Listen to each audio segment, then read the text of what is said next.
ظاہر ہے اس میں کیپیسٹی بلڈنگ کی ضرورت ہے. اس کے ساتھ ساتھ جو آپ کی ہیومن ریسورسز ہیں اس کو بڑھانے کی ضرورت ہے.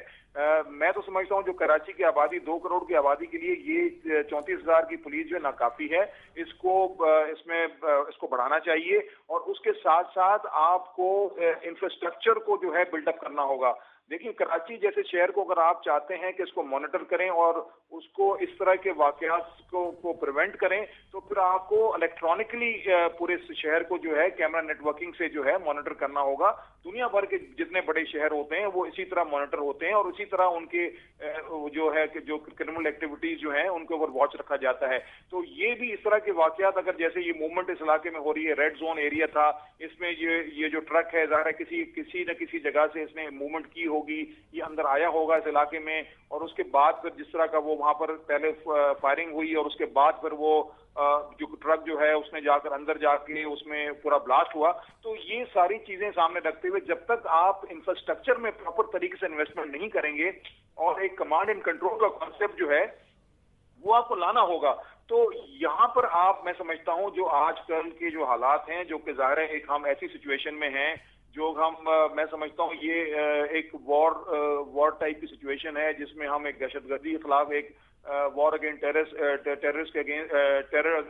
ٹیرر کام کر رہے ہیں. تو یہاں پر جو ہے جو پولیس کے انفراسٹرکچر کی جو ہے اس میں پراپر طریقے سے انویسٹمنٹ کرنی ہوگی. اچھا شرف الدین صاحب, ایک فرنٹ پہ تو ظاہر ہے حکومت جو پہلے سے کراچی میں امن و امان کی صورتحال تھی اس پہ فوکس تھی اور یہ فیصلہ بھی ہو چکا تھا کہ کارروائی کی جائے گی.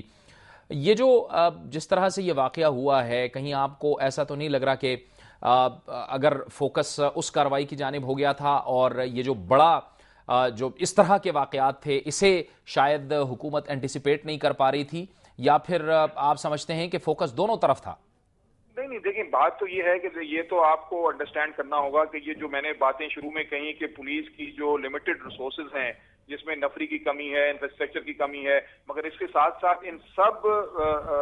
لمیٹیشن کے باوجود پولیس کی کامیابیاں ہماری لا انفورسمنٹ ایجنسیز اور ہمارے جو انٹیلیجنس ایجنسیز کی کامیابیاں ہیں. ظاہر ہے یہ انٹیلیجنس رپورٹس جو آتی ہیں جو کہ جس پہ پولیس جو ہے وہ اپنی گرفتاریاں بھی کرتی ہے اور ریڈز بھی کرتی ہے اور یہ جتنی دوسری لا انفورسمنٹ ایجنسی ہماری کام کر رہی ہیں تو وہ یہ جیسے سی آئی ڈی نے ایک بڑا اچھا کامیاب ایک آپریشن کیا تھا جس میں یہ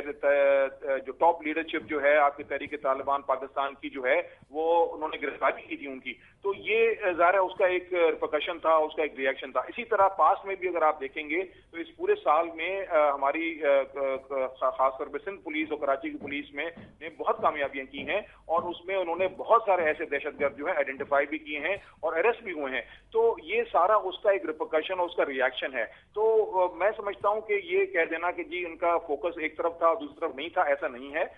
یہ ساری چیزیں جو ہیں گراؤنڈ ریالٹی یہ ہے کہ پولیس میں سمجھتا ہوں یہ ساری لمیٹیشن کے باوجود ان کی کامیابیاں اپنی جگہ پر ہیں. ظاہر ہے اس میں کچھ چیزیں ایسی ہیں جو کہ امپلیمنٹیشن کے اس میں ہیں. اب جیسے یہ ہمارا جو سیکیورٹی کیمرہ نیٹ ورکنگ جو ہے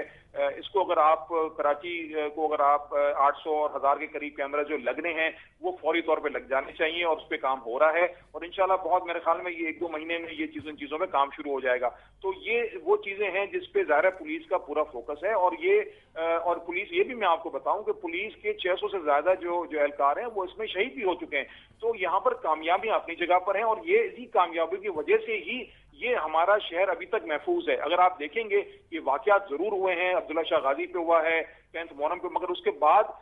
جو پولیس کی جو کارروائی ہے وہ اس میں کامیابیاں اپنی جگہ پر موجود ہیں. یہ انفارمیشن جو آپ کی انٹیلیجنس رپورٹنگ جو ہو رہی ہے ظاہر ہے اس کے اوپر جو افیکٹولی گراؤنڈ پہ جو پولیس کام کر رہی ہے وہ اس کے رزلٹ آپ کے سامنے ہیں. ٹھیک ہے, بہت بہت شکریہ, بہت بہت شکریہ شرف الدین میمن صاحب, سابق سربراہ CPLC کراچی, اور بہت بہت شکریہ جام مدد علی, سندھ اسمبلی میں اپوزیشن رہنما, ہم سے گفتگو کر رہے تھے اور تفصیل سے ان کا یہ کہنا تھا کہ ان واقعات کی وہ شدید الفاظ میں مذمت کرتے ہیں اور بہرحال ظاہر ہے کراچی میں امن قائم کرنے کے لیے اور کراچی کو محفوظ بنانے کے لیے حکومت کو ہر طرح سے ہر ممکن اقدامات کرنا ہوں گے. وقت وہ چاہتا ہے ایک بریک کا, اور بریک کے بعد ہمارے اس پروگرام کا سلسلہ جاری رہے گا.